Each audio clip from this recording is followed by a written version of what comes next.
Yo, yo, yo, what is going on, everybody? And welcome to Vancity Beats, Eats, and More. Hope everyone is doing well. Thank you for joining us. My name is Jamal. This is Season 2, Episode 24 of Vancity Beats, Eats, and More.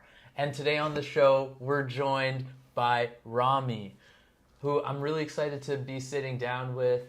And today we're going to get to know Rammie all together, because that's one of the things I love about this show and about these opportunities to sit down with our guests is as someone who is like, I'm relatively new to living in Vancouver, so in Vancity, so a lot of these people, like, I've met them in different situations and different contexts, but this is an actual opportunity to like go in depth and learn more about their personal story and their creative journeys. So I'm really excited about that today, because we're going to be doing that, getting to know Rammie and his personal and creative journey, where he's been, where he's gone, where he's at, where he's going. So first of all, I want to mention that we are located in East Van on the unceded and stolen lands of the Squamish, Musqueam, and Tsleil-Waututh First Nations, who we share our utmost respect for their stewardship and care of the land and waters since time immemorial, which has allowed us to be here today and to live on these lands and thrive off of from the care that has been taken into our surroundings. So we're very grateful to be here, to be able to do what we do, and build relationships. Once again, we're here with Rammie. Rammie is part of the music DJ producer community in Vancity, and is affiliated with a few different groups. Firstly, Cold Drinks, as well as recently Up Records Collective, and an initiative called Come Spin With Us, which I'm really excited to speak with you more about, which is kind of like a pop-up style event where people are invited, everyone's invited to come practice DJing or learn the basics of DJing. So thank you so much for joining us on the show. Yeah, anytime. I'm super hyped to be here. I'm happy you're here. How are you feeling today? I just woke up. Yeah. Yeah. I got some tea here. Yeah. And it's a beautiful day. It is. Yeah. It's so nice out. We are on commercial, just off commercial. You were saying you live on commercial too, yeah, so I'm right up the street. Yeah, just an easy stroll down. I ran here. I was a bit late. No, it's all good. Yeah. It's that wizard time. Yes, wizard you know. Time, yeah. So I'd love to start by asking about where you grew up. Yeah, I grew up. Well, I was born in New Jersey, and yeah, I mean, pretty typical like suburban life, just growing up. Yeah, pretty like diverse township called Maplewood, New Jersey, and yeah, it was. I went to like actually, I don't really talk about this. Like, I went to an elementary school called Montclair Cooperative School. Yeah. Excuse me. All good. And it was like really creative. It wasn't like a Montessori, but it was like very like, I don't know, like they would give us a project like, oh, make a samurai of any medium, and I'll come with like a Lego samurai or something, you know what I mean? Yeah. Like, just things like that. And I feel like that kind of like, looking back on that, my mom will always be like, oh, like because it was expensive. Like, I remember my dad paid a lot of money for me to go there. Yeah. And he would always like complain about it. Thank you, Dad. Yeah, and then my mom was like, do you think like you gained something from that school? And I was like, yeah, like, looking back, and I'm like, yeah, I think I did. It just kind of made the norm being creative, even though I wasn't really good at any one thing. It was just like I was always around it. And then went to public school. That was a huge shock. Just like a lot of like fights, like crazy stuff going on. My mom was a teacher too, as well. Yeah. But not at the same school I worked at. Yeah. Or went to school at. But yeah, middle school was public school. High school, it was like a predominantly black school. I would say it was like around 50%. And then was looking for colleges, and I was like, okay, like I have no idea what I want to do. Like I got into a few schools in the States, and they were like $100K a year, and I was like, what am I gonna do in my life if like I take out loans for that, right? Yeah. So I went to like UBC here. I got into like UBC Kelowna, UBCO. Yeah. And my grades weren't like, well, like I didn't do the right classes to get into the Vancouver campus. And then I went to school there, transferred, and yeah, that's kind of how I got here. Nice. Yeah. It's like, I think I visited here, went skiing a few times. Yeah. When I was younger, and then I was like, me and my dad were chilling. He was like, you should go to this school, like when you get older. I was like, I'm like 13. Like, I really don't care. But yeah, so then that's how I got here, and yeah, I had a good childhood. I'd say my parents were pretty strict. Always had good grades. I have a crazy story. I remember these things. I mean, this is not even that crazy to them, but like, if I didn't have anything above, I think a A here is 80% or above, but in the States it's a 90.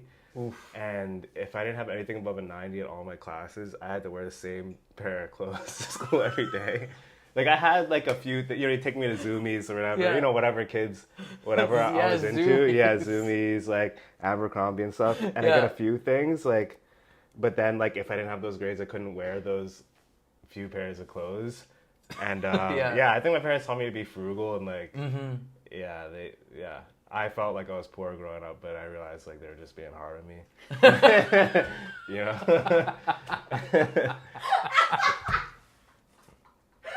Yeah.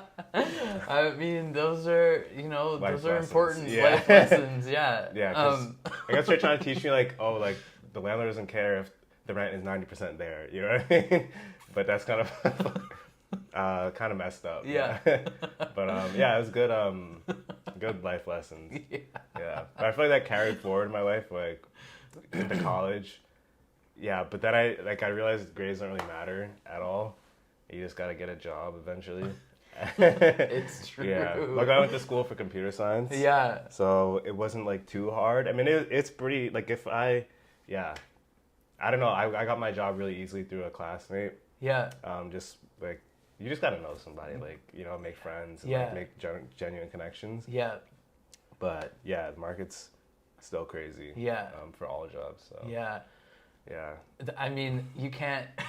That was the 90%. You can't pay. No, yeah. 90% won't get you the full rent. Yeah. 90% won't get you those new fits. Yeah, it won't. Yeah, yeah, it won't even get you.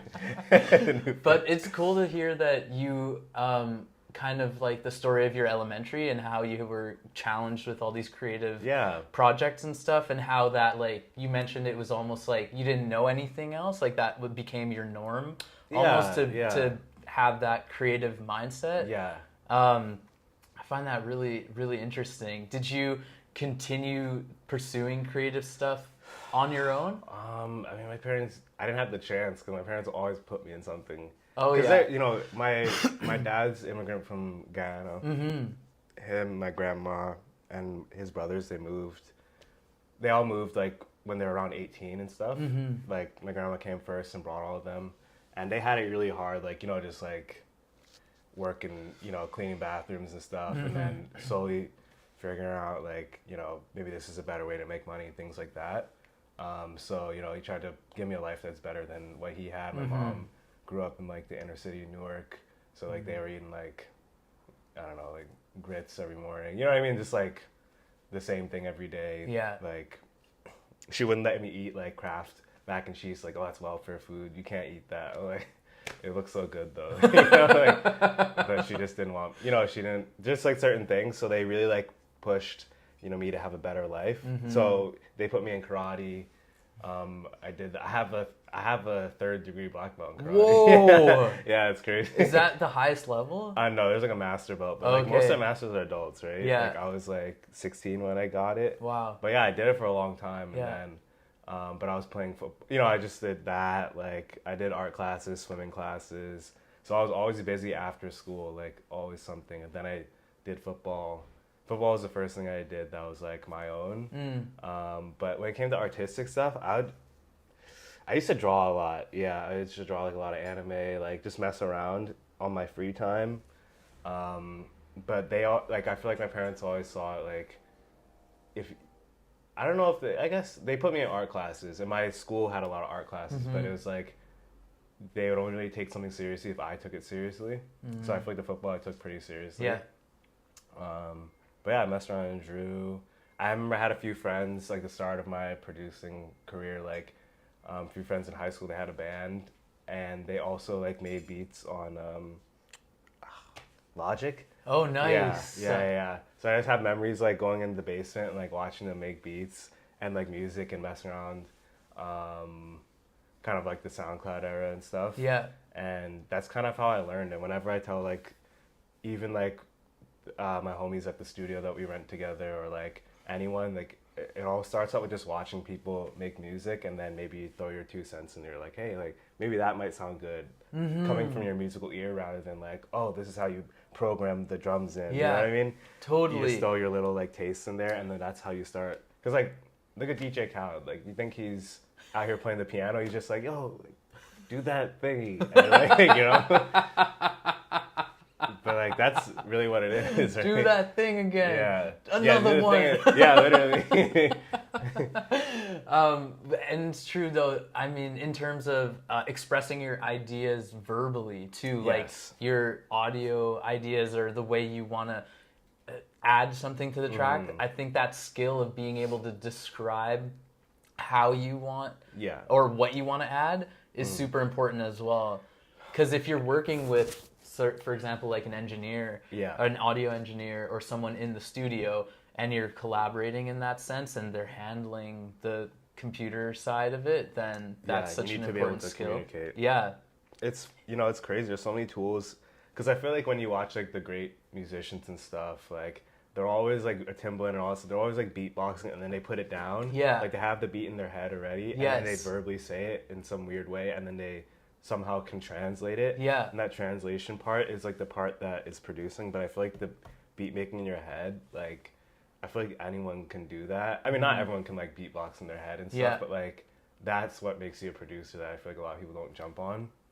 But there's so many tools coming out. Have you seen those tools where it's like you like speak into the mic and then you're programming the drums through like your voice, like you're like and then it comes out as like the drum pattern. It's like transcribing it from your voice, or beatbox, like your attempt. Yeah. You could just do one instrument at a time. Yeah. But that's how usually I'll make a beat. I'll like think about it and like say it out loud, and then I'll be like, okay, where does that? I have no idea how the beat grid.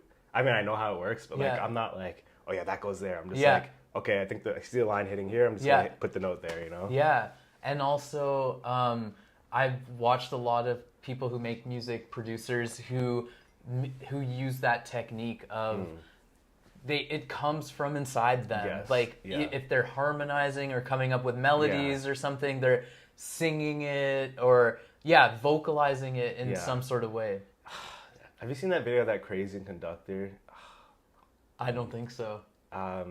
He's like Italian or something, but he's like, it's like this room of off topic, it's a room of like really high level musicians, like you know, orchestra. Yeah. And then he's treating them like children, like they play the first note. He's like, no, it has to be like someone has to walk out here in an ambulance in that first thing, and he's like, but he's like he's like giving them this very childlike wonder and like kind of like verbal description of what it's supposed to sound like, because he's trying to bring that out of them, you know what I mean? So I feel like not anyone can do that, but like it just takes that courage to like be like, this is what I want to make, and like I don't know how it's gonna happen, but I just gotta write your stuff down too. That's a big one. Yeah, writing your stuff down. Like ideas or so like, for example, I make a lot of remixes, right? Yes. So like if I hear a song, I'll be listening to a song and like, oh, maybe I can make like a Biley Funk remix. Yes. But like I don't just think that, I just write it. I have a notes app. Like I literally have like a list of all, like if someone found that list, they would become famous. Like, there's like so many good ideas in there, and I just, when I don't have inspiration, I just go through that list and I check them off, like which ones I've done or not. Yeah, but it's always because when you write it down, it'll leave you. You know, Yes. it'll never come back. Yeah, you gotta grasp it Yeah. while it's there. It's a scary thought that your like best song could be like just leave your head. You know, if you don't write it down. But then, do you trust that it'll come back at some point? You can't trust it anymore. I used to trust it, but then it's like when you sit down to make that song, you're like, what was that I make again? What was that? There's people in their, the voice notes. You're like, you know, they're like making beats in the voice notes, and they come back to it, and they make the song. Yeah, or even some people who use their iPhones or just their phones to record and then crazy. Put them straight into their productions. Yeah, that is crazy. Yeah, it's not even needing like a super high level fancy microphone or anything. I think it's more about that like we kind of alluded to, that ability to translate your idea into your project or what you're working on. How quickly is that process for you to actually make that transition? And it's becoming more accessible. Like music in general is just like DJing. You see, like, I mean, there's a lot of people who are like, yo, like, I mean, if you come from the vinyl era, it's like it's a whole art. You know, it's like driving manual versus driving automatic. Yes. Right. And then now mixing vinyl is like driving manual. Yeah. I mean, well, you could say like mixing vinyl is driving manual. CDJs is like driving automatic, and then people will say controllers and stuff is like the self-driving car, right? Yes. It's like especially with the new advances in their technology now. It's insane. Like you've seen the one where you play Bluetooth into the controller, right? No. Oh, dude! They have all the Bluetooth? new controllers. Yeah, they're selling them right now, like the Alpha Theta one. Yeah. And the Pioneer rebranded. Yeah. But, man, and they have a speaker in the controller. So you play from Spotify, Notes app. On your phone? Yeah. Any streaming service, it loads the song into your thingy, and then you can play it and mess around with it. So you're not even using a laptop necessarily? No laptop, no USB no stick, direct connection. Bluetooth from your phone. But then, YouTube. how do you choose? I think it loads into songs somehow, sound file. Yeah. I don't know. I gotta try it. Wow. But like, it is crazy. I don't know how ads work if you have YouTube going into your DJ thing, but quick 15 seconds. Yeah. Oh no, wait! I can skip after 5 seconds. Yeah, I don't bear know. with me.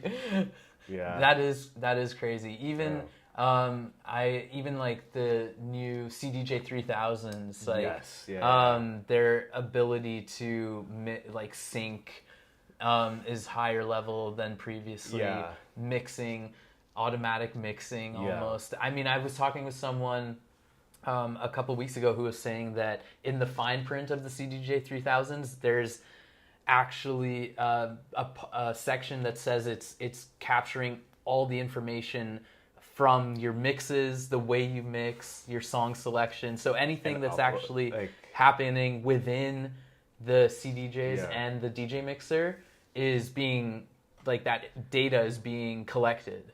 Is it being sent somewhere, or is it just on the CD? Well, it's being sent to the Pioneer? corporation. Yeah, Pioneer, Alpha Theta, or to like maybe make AI DJ programs that can learn how to mix on their own from how we're doing it or how humans who are currently doing it. Yeah, I guess AI and mixing. The thing about DJing is just seeing like, well, I don't want to say, but I don't know if to say it, but everyone knows that clubs are failing, right? Like, like nowadays. Yeah. And why is that?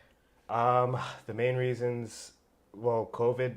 A lot of like older DJ friends who I've spoken to, they provided some really good like insight on this. So thank you for them. But like, they said 2019 before COVID, things like it was going like this. Downwards? And then, like it was like slowly clearing out. Yeah. But it wasn't like where we are now. Yeah. And then COVID hit, and then it came back up, and then it just shot down. So COVID changed the culture of everyone, not even just the kids. So people, kids nowadays, they'll like play Fortnite at home on the mic. Yeah. And, hang out, there, I don't know if I could talk about drinking at all. Oh, drink sales or... No, we can talk about that sort of stuff. Okay. Yeah. Yeah, but I guess the kids aren't drinking as much anymore. It's not cool. They're not drinking alcohol. It's not cool to drink anymore. And that's such an interesting thing because I think like there's a lot of the old people like my parents' generation and older drinking, and even in my experience, like in my years in university and stuff, drinking is such a assist in terms of like socializing or almost like the facilitator of social experiences for a lot of people, or people who are trying to maybe like get into social groups or friend groups and stuff. Even totally. But then also the culture of drinking was way more widely participated in. Yeah, it was huge for such a long time. And I think it's just being able to be on social media and get those dopamine hits. You don't need to drink or like go out and socialize as much. You know, you always like can socialize, which is not a good thing. Like your brain is always on that mode. Yeah. Also, Tinder.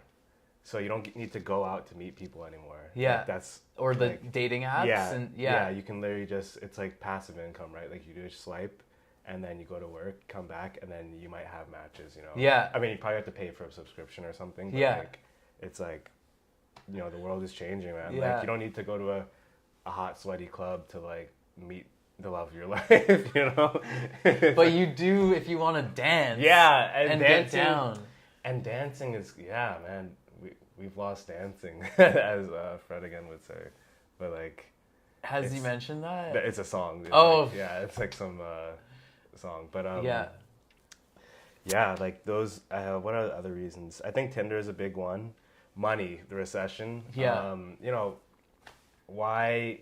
Mostly, I see that most people. First of all, to make money in clubs, like something that I struggle with when being brought out to do events and stuff, is that they're treating, which is, clubs are failing, right? So they're treating DJs as promoters, right? So, okay, this DJ is coming, do an hour set, pay him like $400. He needs to bring out like 30 people. They don't care if the set is good or not, because if there's no one in the club, there's no reason for him playing. So they're expecting like, the DJ to bring X amount of people and a table, like the people or whatever, because if it's like a free event, it's chill. Yeah. Even nowadays, it's hard to get people to come up to a club. It's way easier for me to be like, hey, like open spin, like, oh, we're chilling at the park and spinning, we're doing this, like, oh, there's this dance workshop that's free, there's this pottery class, like people will pull up to that. Yeah. But like if you say a club, it's like, what is there of value to be found there, Yeah, that's really interesting because as you mentioned, the like people who run the clubs treating DJs as promoters, they're wanting the DJs to do the work of inviting or, like you said, promoting or bringing people to the club, but then that's a means to getting bar sales. Exactly, yeah. That's kind of the traditional format. Bar sales is all that matters. Yeah, for them, because that's where they make their money. But then with youth, the younger generation's not even drinking alcohol.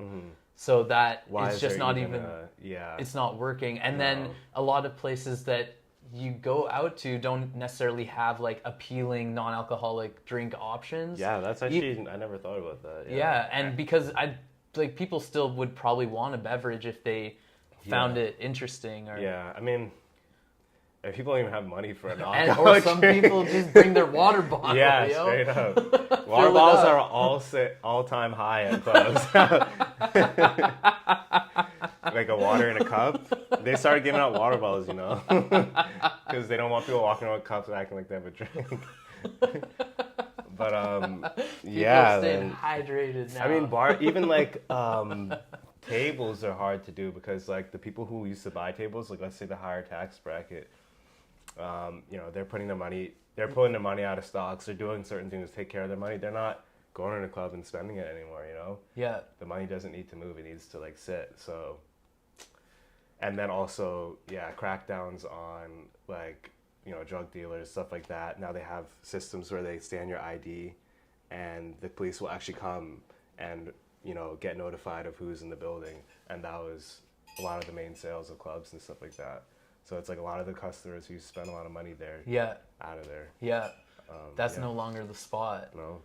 Do you know why the younger generation are are kind of moving away from Clubs? alcohol and Oh. clubs? I think people just realize life is short, like after COVID and like everything that's going on. Like, people want to create meaningful experiences and build new skills. And remember COVID, everyone was like baking, everyone was home decor. Everyone's house got so beautiful during COVID, right? Like DIY, even if you didn't have money. Yeah. DIY, you had your checks. You know, you're finding new passions. DJing. Don't even get me started. Oh on my DJing just like going goodness. like this. Yes, during the pandemic. I mean, DJing is like the biggest. There's less people going out and more DJs because people want to create like their own experiences. Yeah. And DJing, the reason why I got into DJing, what everyone is because it's like I want to be in control of what I'm hearing and have some control over my life and like put something out. Like take my music that I've been building over COVID and then put it into how do I take this playlist and make it into something more interesting? What does that mean? That's literally how like DJing came for me. What is this playlist like?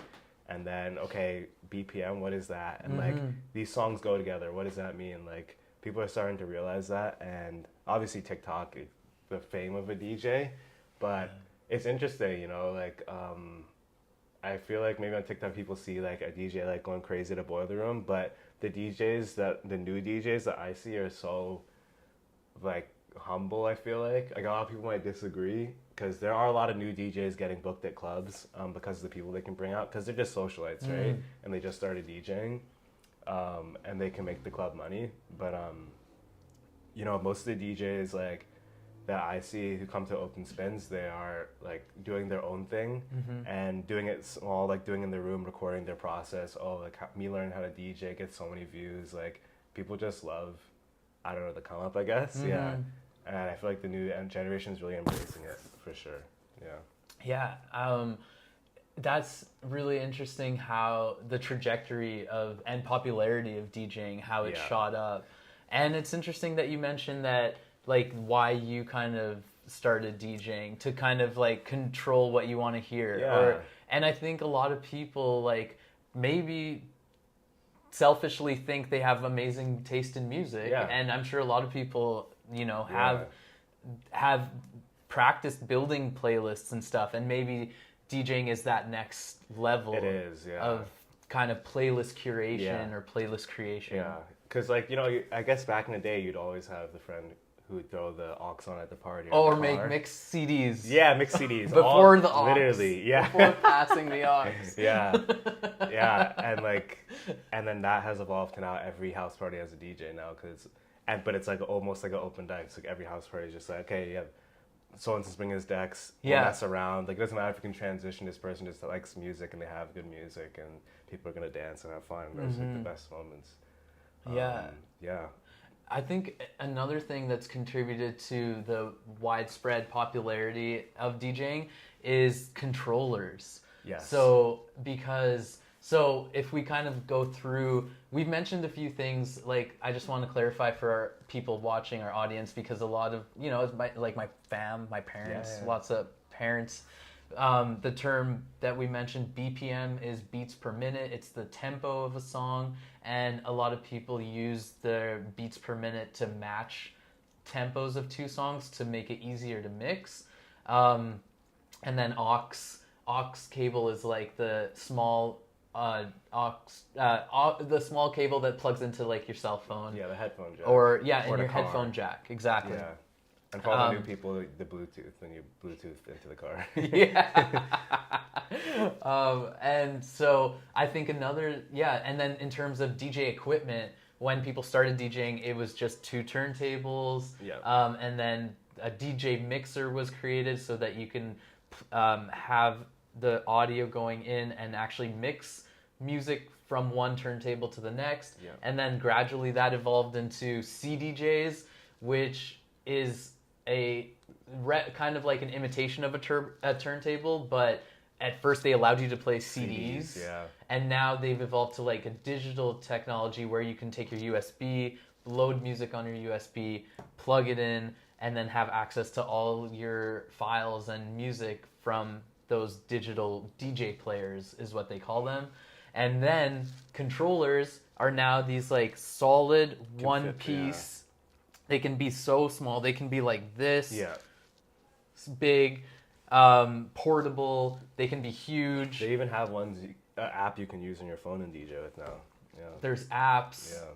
And they're all-in-one units that have basically these 2 channels or 4 channels sometimes, but it has your left and right, and then the mixer component is built in, so it's a one solid unit, and then it's super easy to carry around. Like we've interviewed DJs like DJ Carlisle Mark, who is all vinyl, like that's he's Right. always vinyl all the time, and people from that generation talk about how it was such a burden carrying and records and equipment and stuff. So like even in terms of accessibility in that way, how you can take a controller to a gig or an event, and how portable it is. Yeah. But then in addition to that, the accessibility for like price point accessibility, but then also user-friendly accessibility, and like you mentioned, how so many people are just in their maybe space in their room practicing. It won't fit, that's like the easiest way to practice at home too. The turntables wouldn't fit on this table. No.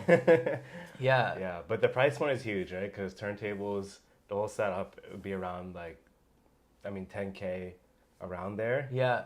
For like a club ready set. CDJs, same thing. Yes, it's like. But whereas like a controller is like $200, and I always tell people at the workshops, like you can literally rent a controller from Long McQuaid for like $30 a month and just give it a little trial, see if you like it, or maybe like it's like $10 a day. Yeah. That's like a good way to get into it. That's how I got started as well, just trying out different equipment and stuff. But yeah, it's really accessible now, and you do need a laptop, but yeah. What was your inspiration to start Come Spin With Us? I feel like I should talk about how I got into DJing. Oh yeah, for sure. I thought we kind of have talked about it, but I would love for you to go more in depth. Okay. Yeah, let's start there. It's all connected. Yes. It's crazy. So I went to school at UBC. I wasn't really going out. I think it was because I came from. It's interesting. Like when I grew up in my neighborhood, it was predominantly black, but I wouldn't say like I was always a bit different. Even being biracial is like one thing, but just my interests and stuff like that. I always like to be different. So like I love like popular black culture and stuff, like all the new songs I listen to, old hip hop I listen to. But I also loved anime and like I don't know. I always try to listen to like rock music, give it a try, things like that. Mm-hmm. I don't know, like Linkin Park and stuff like that. But yeah, so and then when I moved to Vancouver, I was always like kind of considered to be like on more the white side growing up. And then when I moved to Vancouver, I was like, oh yeah, it'd just be like, same thing. Like people like anime here or something. And I moved here, and I was like culture shock. I was like, what is going on? Like I'm black. Like what is like it kind of like woke me up. I was like, what is going on here? It was music was the biggest thing. Like that made you feel that way. Yeah, it was never like the color people's skin or anything. Like the UBC, the culture and stuff at UBC. Like they do have I think they had like an African club, but at UBC Okanagan it was like the African Caribbean club. So I'm like part of that. Yeah. But then it was just the African club. Like I'm not from Africa. I'm like African American. Like I don't know where I would be from there. Yes. So when I went there, I didn't join. I was like, shoot, that sounds like a risk. I don't know. I don't know what I'll be talking about with them. And this is before the blow up of like Afrobeats and stuff, so I didn't have that like insight. Or like before, I took a lot of like African studies class in school, and that really opened my eyes to like the history and like how everything's connected. But so I went to UBC. Culture is way different. Music on the radio, like there's a station that we have in New Jersey called Light FM, and it's just like the really like it's light. It's like like Taylor easy Swift. listening? Yeah, it's like Taylor Swift, all like the pop hits, like even all the old stuff. Like it's just like the most like bland radio station ever, and I feel like that was kind of what I heard when I came here, and I was like, what is going on? Like they don't have like any hip hop radio stations, any like curated stuff. And then I learned about CITR and stuff like that, like more grassroots stuff where they like, I mean, at the end of the day, it's like always comes down to like you just gotta let people make things and like protect barriers, and that's how you get interesting stuff. That's another thing is I used to come here a lot in when I was younger, go to Ontario, and I'd watch TV with my cousins and stuff. And I realized Canadian TV is so good compared to American TV. Yeah. And I talked to my girlfriend, and she was like, yeah, apparently it's because they didn't have money, so everything was a passion project. And there were certain laws that allowed them to be more creative and stuff. They had more like leeway. So yeah, that's like a testament to like letting people do what they need to do. Yeah, and that kind of like independent culture. Yes, independent culture, but yeah, so when I came here, I was in huge culture shock. And then I was like, I went to the clubs, like went to Fortune and stuff.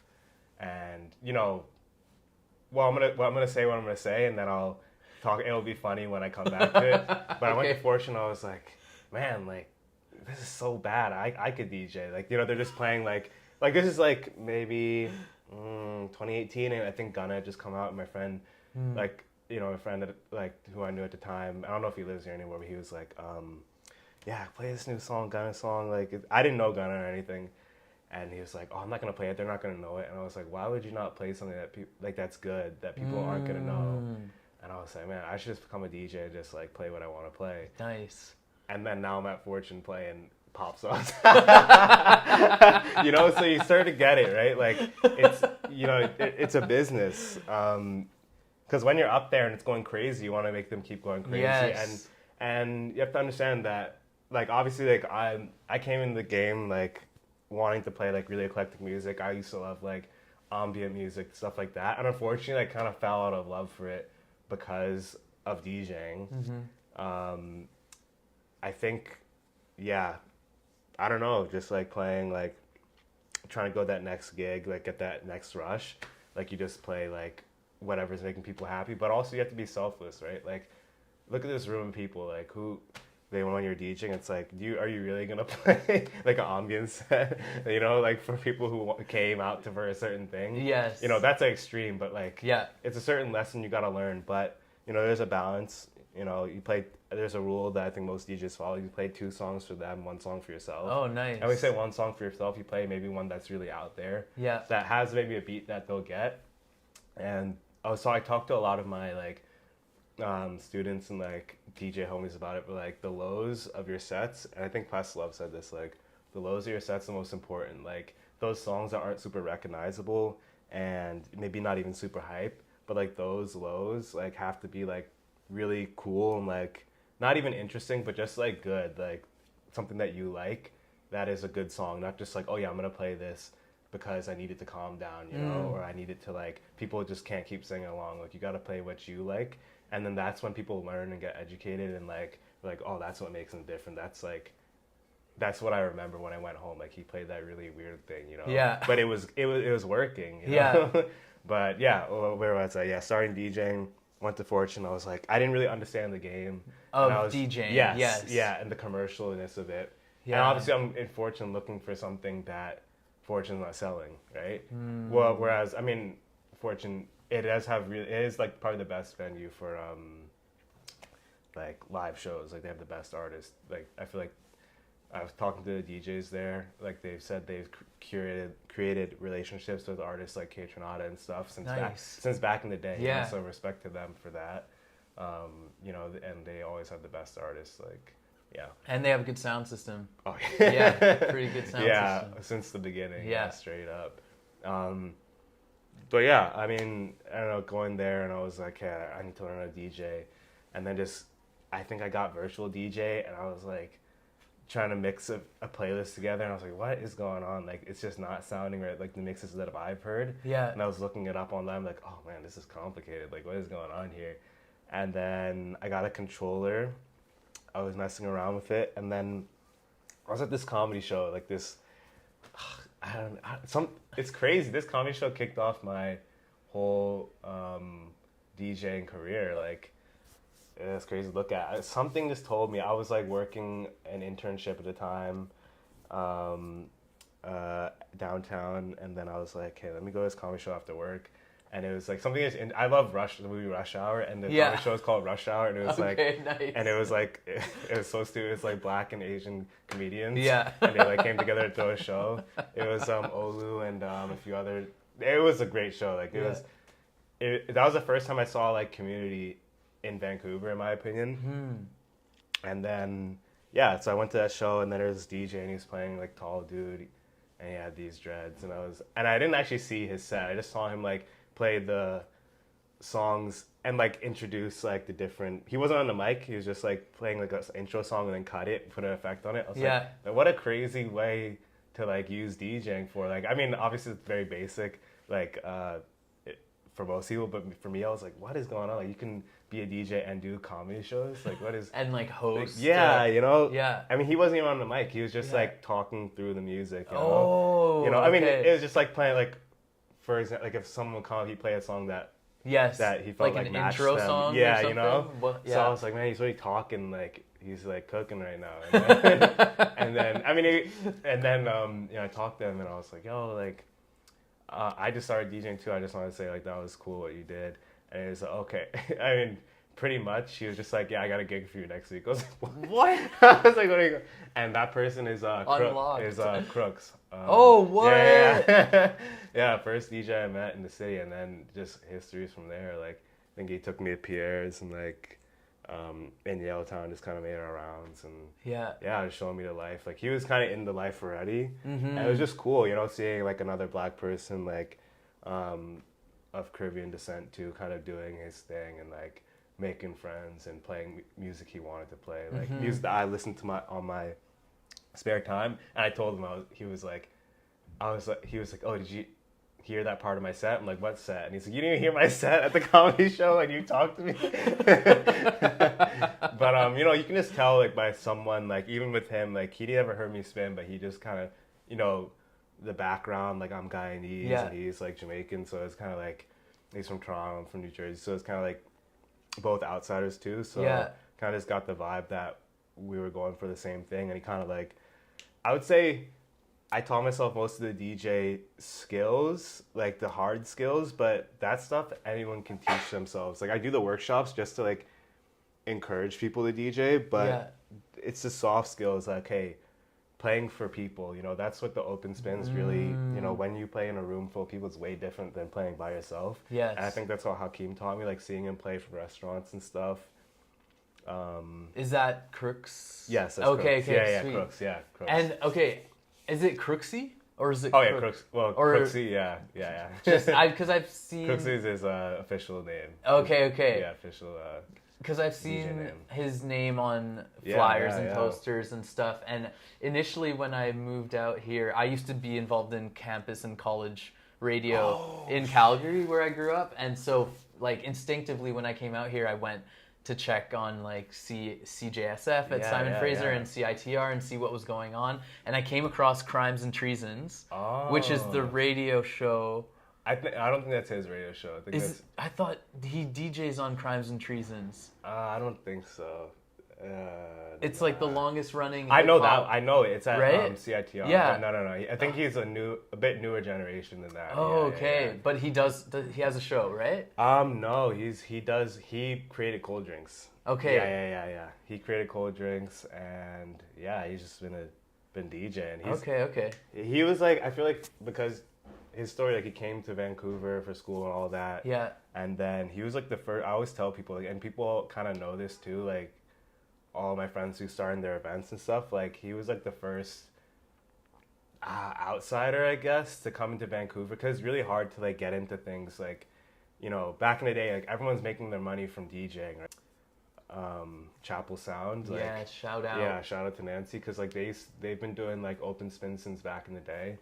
And when they used to do it, like Nancy was telling me, like, you know, they would do like all femme workshop on throwing events, and then it get posted on Vancouver Sun or whatever, and the comments on the blog would be like, oh, this is insert curse right here, like this is this. People are just like, you know, going dissing in on them. Like people I mean, the thing is, the culture changed, I feel like around 2019, where it became a global culture. It became cool to be nice, you know what I mean? Before it was like cool to be, you know, a bad person, you know, Or mean, mean, you know, yeah. like just like yo, like, you know.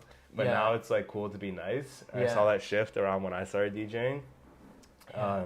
Attribute that to my rise, become a nice person naturally. You're very nice. Yeah. But yeah, so shout out to Nancy for doing that back in the day. But the culture is very different. And Hakeem was like, Crooks was like, yo, like I'm trying to like, you know, when I have gigs, like you can hop on, sub in for my gigs, and obviously like you always need someone to do that. But that was kind of like unheard of back then, you know? Yeah. Like kind of opening it up. Yeah, you to know, that like collaboration. Yeah, or like just like putting someone on who has no idea how to DJ. Yeah. Like I remember the first gig I did is at Colony Northwoods, now called Goodco. But it was like I lost my train of thought. Yeah. It was like a restaurant, right? Yeah. And then I pulled up, and then I didn't know how to do the sound or anything, and then finally got the sound on like an hour late, and then I'm playing music, and like I'm ripping from YouTube, right? Yeah. And then I was playing some Biggie Smalls song, and all of a sudden like these gunshots are happening and like helicopters. I'm like, oh my god, what is going on? And like all the elderly people in there, it's like mostly elderly people, like older demographic, and they're like, what is going on? And then I mean they weren't going that crazy, but I was like, what is going on? And I realized it was like because ripping from YouTube like an interlude, and I was like, they came back, and I was like, dude, what am I doing? And then like, you know, I remember back then, you know, like even the management, they're like, oh, this DJ sucks, like this, that. But it's like, I work with the same people who like hired me then now. And it's like, that's the thing, like I think it's always good to put people on because they're eventually going to get good. Everyone is, like literally all the beginners you see who are train wrecking at the club and like, you know, posting all these like, I'm learning how to DJ TikToks, they're going to be, in 2 years, where do you think they're going to be? They're going to be headlining festivals that I might not be able to get, you know? Yeah. That's not the reason why, well, it's one of the reasons why I started the open spins, the workshops, because like I'm not good at networking. Like I'm always good at like teaching. My mom's a teacher, so I was like, maybe teach, and then maybe I can start like meeting new people in the city. And like, you know, I remember like my dad has this like nephew, and like he took care of the nephew and stuff, and nephew to get in that game. Yeah, I'm just playing. I mean it's that trust. Yeah, you know, that the journey of learning. Because like people are gonna get good anyway. Why not accelerate it? You know what I mean? Like, why not give them tools? Like not like make them skip lessons, like but like make them learn lessons faster. Yeah. And so they can go on to learn lessons that you might not have learned without them, you know? And in addition to that, it's also making it fun, like, because people learn quicker when they're having fun. 100%. So in terms of that acceleration, it's also like a fun environment. Yes, and that's true. Yeah. And I think that's one of the things I've observed from like Open Spin, Come Spin With Us, or there's like Open Decks events at B-Side Radio, but also I kind of see more Open Decks events popping up. And also it's amazing to see how engaged the younger generation is with these events. Like the one at B-Side, for example, it's like starts at 10 a.m., but Tierra says people show up at 8 a.m. Just to sign up like on a Saturday morning. It's like a crazy movement. Like I remember when I did my first collab with T, she had me for the Open Decks at B-Side, and then we pulled up at 9. People showed up at 8. Yeah, you know what I mean? Like I pulled up around 8ish or something, and then people show up at the same time. And then they started off with drum and bass, and I was like, hey, and people are going crazy. There's like a video of like, and I was like, okay, this is like a movement. This isn't like a fad, you know? Like people are waking up, they're sober, they're getting up early, and they're going in, like, and the energy is like, it's like a morning cup of like iced coffee. You know what I mean? It's like it's there. Like when I felt the energy, I was like, okay, this is shot. Like, it's like, you know, those day raves, like where people start raving at like 9 a.m. Yeah, it's like that. Like I've never been to one, but like if I was like, this is actually something that can pop off, because like imagine raving until 5, being completely sober, and go home. And have then dinner. You can literally cook dinner for yourself. And go to bed like, at a reasonable time. But I don't want to I'm trying to finish my story. Yes. So yeah, met Crooks, DJ, gave me gigs, and then yeah, COVID happened. We were just like kind of content era. Everyone was trying to like figure out what's going on. I mean, like I didn't have any gigs, so I was just like, let me just lock in and get actually good at DJing. Yeah.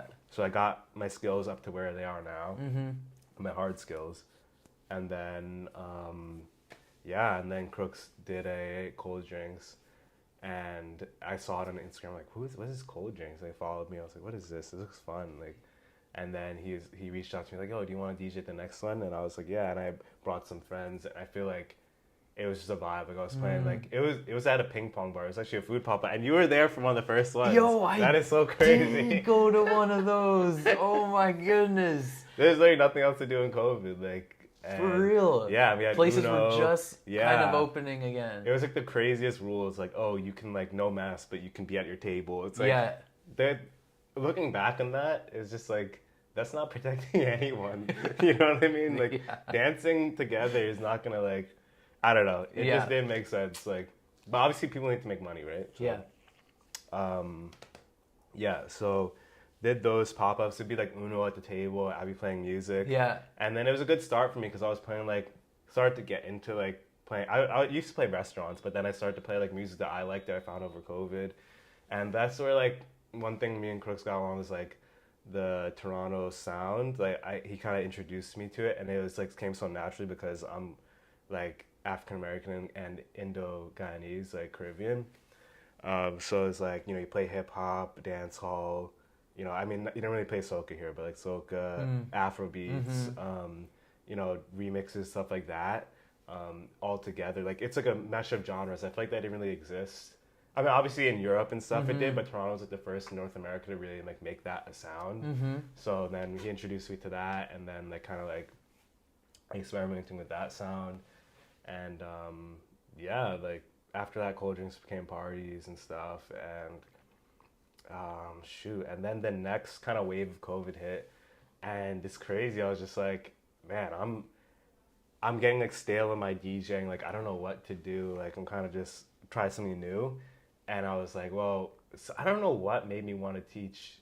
Oh, there was a DJ Osho. Nice. Yeah, Osho does like is a Afro-Indigenous DJ, and they do workshops for like children everywhere, right? Like different things and stuff like that. And I saw them doing that, and I was just like, dang, I want to like teach, you know, like that would be so cool. I don't know what to do, so I just held a workshop in my house. I remember seeing clips of that. Yeah, the first workshop was in my living room, like a living room like this. Yeah. I had a projector. My roommate Nima had a projector, and I was like, "Can I use a projector? You know, have people in the house?" And they're like, "Yeah." And did the workshop. It like the presentation was good, and it was a failure. Like I didn't think about the hands-on part, so it was just like all the people who were different. Like some people came in and they just like, you know, DJ'd and they figured it out because they're musicians, and then people who were like, you know, just starting out or like never even DJ'd before, they were like, they didn't want to touch it, you know what I mean? So I was like, okay, I have to make it like, when I make these workshops, it has to be like the lowest level, like, so that everyone can be included. And then people who are more advanced will, you know, naturally ask different questions and stuff, right? Make it for the lowest level. So I did like step by step how to do a transition, stuff like that. I feel like that has been the success of the workshops, like breaking out the controller, taking away all the buttons, stuff like that. And just having to go from song to song, for example. Yeah, making it accessible. And and then did that, did another workshop in my house. And then rest is history. Like talked to my friend Matt Cut Corners and Matt shout Perry. out Shout out Corners. Yeah, shout out Cut. And He tuned in for a bit. oh yeah.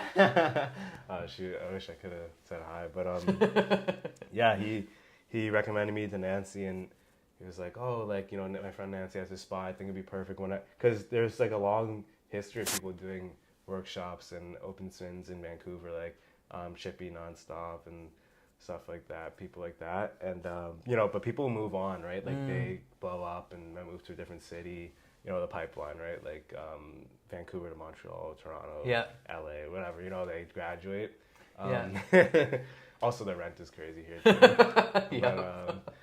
But, so started that, and then I did the workshop in Nancy spot, and I was like, oh my god, this is like huge. Like there's so many people here, and just kept doing them, and worked with my friend Nadine. Nadine was like, hey, I'm doing this, market, and it might be cool to do a workshop or open. Nadine is that's like my sister and her collective Pink Palette sister company as well, and like she's been the reason for a lot of my like.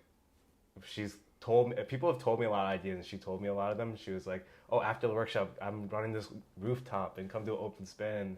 And I was like, okay, like, I don't, like 5 people are going to pull up for this open spin. And like everyone from the workshop came. Like, I think the thing with like even B-side and everything, like, and the open spins and stuff, like people stay, you know, like they're like there for the long count. Like, yes, it's not like they got nothing to do. There's nothing better to do on a weekend than to like be listening to other people's music, what they're sharing. I mean, the only thing that can change is like maybe adding some food to it so people don't have to leave. But like, like the workshop, people came, oh, we're doing an open spin on the rooftop. Come see some of the more experienced DJs spin, you know? Everyone came. I was like, what is going on? It was like 100 people on the rooftop. It was a 70 capacity. Yeah. And like, it was just crazy. Like, and DJs from other cities are coming. Like my friend Wreckage brought his DJ homie over, and Kofi? Kofi. Yeah. Shout out Kofi, and brought him over. DJ EXO, and then from Winnipeg, and he's like, yeah, my boy wants to drop a little set. And then the DJs who drop sets, they're like, yo, this is crazy. I didn't know Vancouver could be like this. I'm like, me neither, right? And it was a location, obviously, but it was like kind of the vibe overall. Yes. We didn't get any video footage. That's why you always see me like going so hard with content now, because like after that I have like trauma, like I can never miss another video. Super amazing thing happened, but only we know. Yeah. I can never have that happen again. Started the workshops in my crib and then moved them to venues and stuff like that. And I guess what made me want to start it was that it was just hard to get gigs, like hard to meet people. Like literally just knowing Crooks, that was probably the only person I knew who DJ'd. And if you meet another DJ, they're like, you meet them at a gig and they're doing their thing. They're already on a pedestal. That's not a way to meet someone. You can't just like, hey, like even nowadays, right? If I go to another city, I'm like, hey, like what's up? I'm Rammie. There might be someone who's like, yo, cool, like let's hang out. This, that, but like most of the time people are working, if someone's introducing yourself, it's like a business transaction versus like if there's like networking events or like DJs are like on the same level, just chilling, when you take away that like pressure of the club, it like really makes people human. They're talking about, because I would always try to talk to DJs about music like the club, and they're like, they wouldn't really care, they're like whatever, like, but when you like put out networking events like and stuff like that, open spins, people are talking like, yo, that song is crazy, like give me that song, like they're taking pictures, it's like it's like a whole, the culture is changing. But yeah, I think it's just hard to get, it's not even just about DJing culture, and I mean, I guess people say Vancouver is like standoffish or whatever, but it's just like in general in life, in city life and stuff like that, when you're not in like a small community town, there's no sense of community unless you're in a small circle, like in a niche. And it's like, okay, how do we like just make, there's like a lot of events coming now, like a demand for it, where it's like, how do we just let people meet people? Pretty much like new people to the city and stuff. Yeah, that idea of kind of breaking down these maybe barriers that like come with like if you're at a venue and someone's performing and they're on the stage, like there's that accessibility isn't there, but a chiller environment where people are actually like learning together. And I've made the workshops, they're not even for DJs, like they're just for like, it's like a cool date idea, and people go like like go do a pottery date, they'll like go and make pottery together. Same thing with DJing. It's like I have people who come to a DJ workshop and just watch and don't even participate. You know what I mean? They just like to hang out, and people are friendly to them. And like they make friends, and I see them hanging out outside of the DJ workshop. So like, what is going on here? And I think there's that energy around it as well, where people are there to learn. They're openly sharing their skills or Yeah. teaching each other. That's one thing I noticed with Open Spins is like maybe you were the one facilitating the DJ workshops, but once some of the people start to actually Yeah. learn, they're sharing it, Yes. sharing what they've learned with the Yeah. newer people who are just freshly learning. So now you've passed that along, 100%. which is so cool. Yeah. And also one other thing I've noticed that just gets me stoked about the Open Spin events is like there's that like collective encouragement and Yeah. support. Like let's say at the B-side ones, I'm more familiar with those. So like everyone gets 15 minutes, right? Yeah. But it's like 6 hours long. I But know. like you said, Yeah. people are there for the whole everyone time. else's sets, yeah. Yeah, even though it's only 15 minutes. So Yeah. they're only playing for 15. So there's something about that encouragement and supporting Yeah. those people in that community that's a huge part of it Yeah. as well. It does bring, like, I feel like they bring out, like, the best in human nature. Yes. Like, Yes.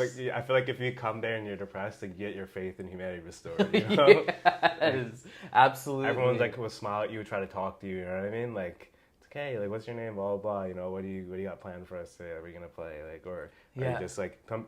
And it's crazy, like, even nowadays, even the club culture is like events culture. Like everyone's kind of like goes and everyone usually visits each other's events. But like, I remember I was at Hotel Belmont for this event, MOARRR, my homies throw, and like, it was like every single photographer and videographer in the city was there and like talking and sharing cameras. Like, yo, like look at this shot I got, Yeah. you know. And I was like seeing that, I'm like, this is crazy. Like, and you know, my homie Jed who I met from the Open Spins, like, you know, came there. It's like seeing and Eugene, like, they all like, I don't know, they were just all working together and stuff and getting gigs and like getting work and like, I don't know, it's just crazy to see the creative community is really like coming together now.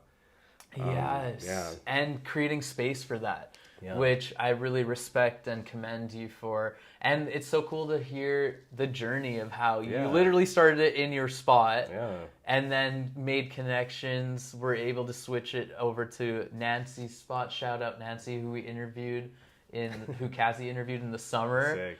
Last year too. I even wanted to talk to you about like Jersey Club because your SoundCloud page says you've been a Jersey Club fiend since childhood, but Cassie's letting us know that we've crossed the 1 hour mark, which is crazy. Yeah, It's just crazy. flown by. I know. It's been so cool hearing your stories, Yeah. and thank you so much for opening up and being with us to of share.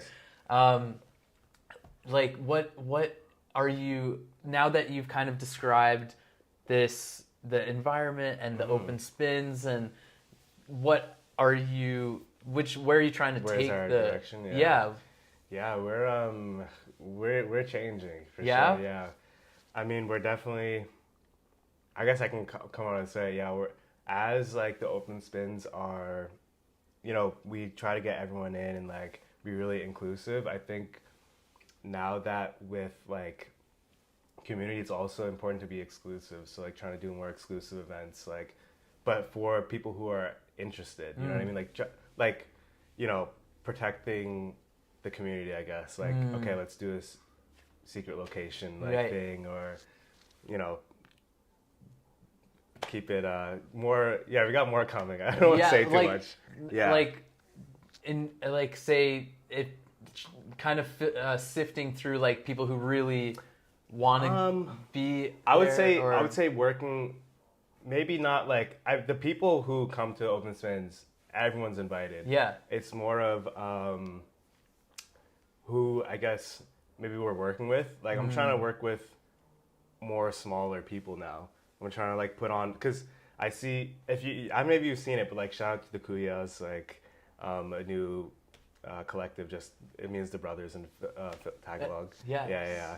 And they came out of the open spins. Like I'm seeing like these DJs who, I mean, they came with a lot of skills as well. Yeah. But DJs who come to the open spins and network and create their own collectives and move forward, right? Yes. And that's kind of like the point of, you know, seeing all the other open decks out there, like people, you know, doing like open decks, like, I don't know, seeing like it growing and stuff. Like I want to work with more people who are really about like the community and stuff. Yeah, it doesn't have to be about music, you know. paint and sips, things like that, like Yeah. non-club events, things like that. Kind of like new and interesting ideas Yeah. that can bring people out that are surrounded around these different values. Yes. Of like meeting, welcoming, inclusive spaces and environments where people can meet each other, but also learn skills. Yeah. And that 100%. Yeah. Hit on the T. And speaking of T, I just want to give a quick shout out. Yes. Yeah, because I remember like T started the open decks at Shout B-side. out to T. Yeah. And I think like T kind of like signaled to the whole community. I feel like when I saw it, people were like, oh, like someone's starting open decks, this, that. And I was like, well, first of all, you can't like gatekeep open decks. Yeah. But I think the attitude T came at it with is T, first of all, is putting on like a lot of collectives, encouraging them to do open decks at B-side. Mm-hmm. And then also I think her like attitude around it was like, I'm here to like help, I'm here to like, facilitate any way what you need. Like she comes to my events, helps her out. I want to come to her events. I've come to a few of them to support and stuff like that. But she kind of like signaled when it was, okay, now there's 2 open decks in the city, what's going on? And it's like, well, it wasn't like should we merge? Like what's going on? But I think it was just like, okay, all of the community events need to be working together. Like, yes. Where like I feel like people are so tired of like beef and stuff like that, and like, oh, we had this idea and this and that, but it was like, when she kind of was like, yeah, like let's just figure it out. Like I don't know how it's gonna work, but let's just like figure out how this can look, and like that kind of just signaled to me like, I was like, whenever I see another open decks in the city, I'm always gonna repost it because like there's never gonna be enough open decks. Never, especially with the amount of interest. The amount of DJs, yeah. And there's never gonna be enough DJs because like people ask me for DJs and I'm just like, okay, here's 3. Like someone asked me, Girls Your Door asked me like, can you give me some femme DJs who play like on a piano, like R&B, that kind of like selection vibe, and I gave them like 3 DJs so far, and every week it's like, or every month it's like, hey, new DJ. DJ. People want to bring in new talent and like expand their, community and like But yeah, there's no shortage of DJs. So if you're thinking about DJing, you should start. Yeah, 100%. And it's so, and with T, because me being involved a little bit with B-side, like T wanted to start it. I didn't go to the first 1 or 2, but then seeing the videos and stuff, we were like, whoa, okay, we need to support. We need to support T because she's in addition to holding the space, people are coming with questions and stuff. It can be a lot. So like that technical support as well. But it is so cool, and I really appreciate the mentality that you're approaching this with, which is more of that like cooperative and collaborative. Because we share the same audience. Like literally all the open spins, like I'll just see stories and it's like literally the same people. Like, oh, I found out about this open spin. Yeah. You're reposting it. And like I came to this one. Yeah. It's crazy how like connected everything is, and like I feel like when I walk into anywhere, like I feel welcome, like when I walk into different open spin. But it's just the environment of open spin, right? It's just like, I don't know. Yeah. I'm excited to see what the future holds with like the different events that I have planned and like everyone has planned, and the different collabs T has planned. It's gonna. And when the garage door opens, it's crazy. Oh my God. I know, we're preparing for it. Dude. But yeah, and I love, I just really appreciate that kind of like togetherness of the way to build together as well. And big respect for you, like for putting those values first and like centering that in these initiatives, and especially with the open spins. Yes, so many great things to say. I'm so stoked that you joined us today, Rammie. Thank you for being here. Having me. Thanks for this discussion. I feel like we could do a whole other episode. We've got the live chat going. Oh, and yeah. The internet has a question. Oh, for we you have from, a question from the internet. from Ronnie D. Rod, Yo, what's up, Ronnie? who has already been like, we need a poll of who has the best curls. I know. And I then- had to come prepared. Yeah, he went crazy today. And then- Like it. Ronnie D. Rod wants to know your curl routine before we sign off. Oh, You know, it's oh, good. man. Please tell us. I guess I just condition. Like I wash it, condition. I make sure I use moisturizing products. Is the big one because I can't just use like Pantene. Like moisturizing shampoo and conditioner. Yeah. More on like whatever you can get from like Afro Hair Studio. I feel like will work. Shout outs. And then if you want to use a deep conditioner or something like that, yeah. And then a gel. Like if I have my hair done like that, I have to put a gel so we get a little frizzy, especially in the summertime. Yeah. But yeah, that's my routine. It's genetics though, you know. Like, yeah. It's genetics. But do you use a brush at all? I Do you use brush? a there's like a detangling brush. It has like these spokes. Yeah. You can get it from Amazon, but I use that one. Yeah. Yeah. I don't use like a comb. A comb wouldn't work. Yeah. I mean, my hair has to be wet for me to comb it, right? Yes. Yeah. What about the gel, like the anti-frizz? Is it specific?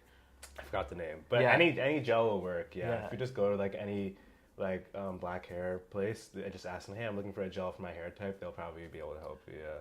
It's all depends on your hair type too. Yeah. Yeah. What is your ancestry, by the way? I'm half African American and then half Indo-Guyanese. So Indo-Guyanese meaning like literally South Asian, like from India. Yeah. So like my ancestors came as like indentured servants and stuff like that to Guyana, which is in South America, the Caribbean. Yeah, colony. northern South America. Yes, Yeah. northern. Yeah, right, like near Brazil and Yeah. Suriname. But yeah, no, we have all the same culture and stuff, like the curries and everything. Yeah. Yeah. Yeah, but yeah, so Nice. half Indian, half black.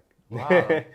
Yeah, I just use a brush, like You use a a brush. Denman brush. And there's Denman this brush. brand called Denman. They make specific different types of brushes for Okay. different types of curly hair. Check that out. Yeah, so definitely shout outs. Also shout outs to Hair God Richie, who put me onto the Denman brush. Oh. Richie Bo! Yes, at Richie Bo. Get at it. But thank you again. I think that's good for the live chat. Thanks everybody for tuning in. Shout out Ronnie. Shout out to everybody who's watched this live. Shout out to everybody who's watching this back on the replay.